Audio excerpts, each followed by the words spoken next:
맥형TV 멤버십 회원이 되시려면 구독 버튼 옆에 가입 버튼을 눌러주세요. 더 많은 자영업자와 소통이 필요하다면 네이버 카페 맥형 아카데미에 지금 바로 가입해주세요. 창업의 맥을 짚어주는 맥형입니다. 오늘은 기출문제 한번 또 가지고 나와봤습니다. 기출문제 중에 계약의 영역을 한번 여러분들께 풀면서 설명을 하려고 하는데요. 앞으로 맥형 아카데미 통해서 기출문제들을 다양한 형태로 만들게 될 것인데요.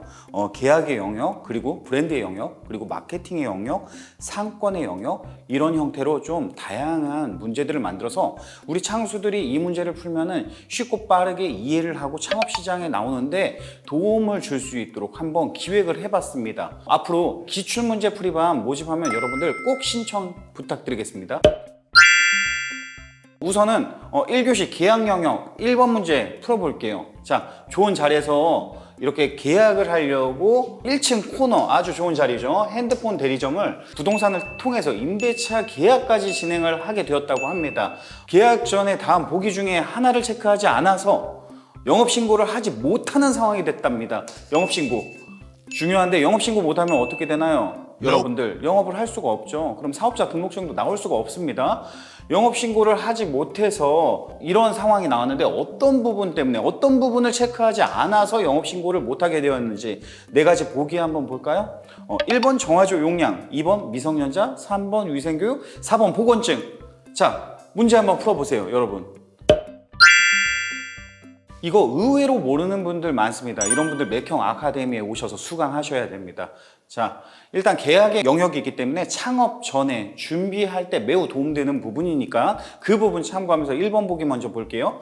정화조의 용량, 1번 정화조의 용량, 여러분들 고민해 보신 적 있으신가요? 정화조 용량을 궁금해 보신 적 있으시냐고요? 정화조 용량이 상당히 중요합니다. 이거에 따라서 영업을 신고를 할 수 있냐 없느냐가 결정됩니다. 보기 1번이 정답입니다. 내가 직접 용도를 변경해서 일반 음식점으로 내가 사용하기 위한 것이기 때문에 사용자에 의해서 바꿔야 된다라는 이제 건물주들이 주장을 할 겁니다. 나 책임 안 져. 네가 알아서 해. 나 지금도 그냥 책임 안 지고도 잘 운영이 됐는데 왜 네가 들어와가지고 내가 정화조 양을 늘려야 돼? 돈을 수천만 원씩 깨지면서 이렇게 또 문제가 되니까 아주 피곤한 부분이죠. 그러면 영업신고를 못하면은 당연히 영업 허가를 받지 못하기 때문에 사업을 하는데, 장사를 시작하는데 인테리어도 들어가지 못합니다. 이런 경우 정화조 용량을 사비로 늘려야 되는데 수천만 원의 비용이 깨지죠. 여기서 한 가지 팁. 구청에 어디에 문의를 하나요? 청소과. 계약을 하기 전에 청소과에 먼저 문의를 해서 정화조 양을 체크를 했었어야 됩니다. 왜? 핸드폰 대리점, 도소매였기 때문에 일반 음식점으로 용도를 변경해야 되는 상황에서 구청의 청소과에 문의를 해서 정화조 똥통의 양이 충분한지를 알아보셔야 됩니다. 그러면은 결국에는 어떻게 협의를 볼 수 있느냐 한번 참고해 보세요. 똥통을 1년에 한 번 내지 2번을 퍼가는 비용들을 건물주가 내든 아니면은 세입자가 관리비로 내든 분납을 하게 되는데요. 이런 경우는 내가 1년에 4번 똥통을 푸겠다. 자주 비울 테니까 나한테는 정화조 용량을 늘리지 않더라도 자주 비우는 조건으로 이거 허락해줘라. 이렇게 우리가 더 비용을 내서 늘리지 않더라도 자주 비우는 걸로 이렇게 협의를 또 볼 수 있다는 거.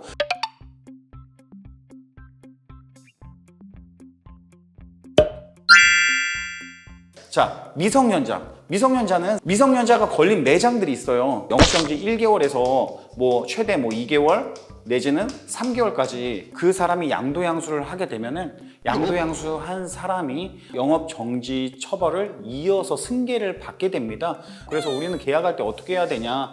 계약할 때 이거를 구청에 위생과에 문의를 해서 행정처벌을 받은 사실이 있느냐, 이런 부분들을 한번 점검을 해보셔야 됩니다.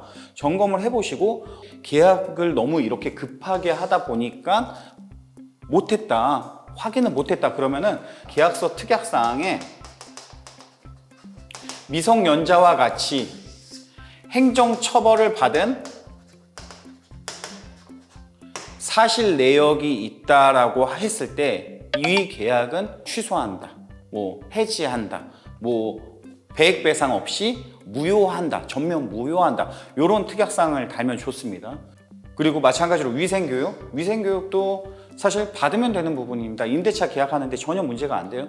예전에야 위생교육 받으러 현장에 갔지만 요즘에는 다 온라인으로 받을 수 있다는 거 참고하시면 되고, 그리고 마지막 보건증도 마찬가지로 다 이런 준비사항이잖아요. 위생교육 수료증, 보건증, 그리고 여러분들 화재보험, 이 부분만 있으면 영업신고를 받을 수가 있습니다.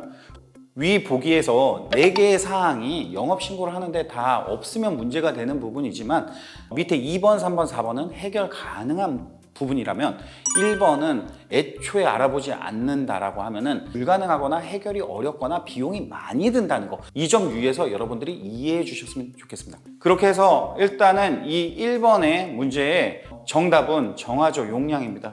마지막으로 팁, 여기 보기에는 없지만 여러분들 의외로 주차장을 넓혀서 일반 매장처럼 운영을 하는 곳이 많습니다. 그런 데는 건축물 대장이라는 것을 떼어서 위반 건축물인지 한번 확인해 볼 필요 있습니다. 안 그러면 이 벌금을 내가 내거나 나중에 시정 조치가 생기면은 원상복구를 해야 되는 불편함이 있어요. 자, 1번 문제 이렇게 풀어봤고요. 앞으로 2번, 3번, 50번, 100번, 1000번까지 여러분들 쉽게 풀면서 쉽게 창업을 할 수 있는 것들을 맥형이 알려드리도록 하겠습니다. 지금까지 창업의 맥을 짚어준 맥형이었습니다. 감사합니다.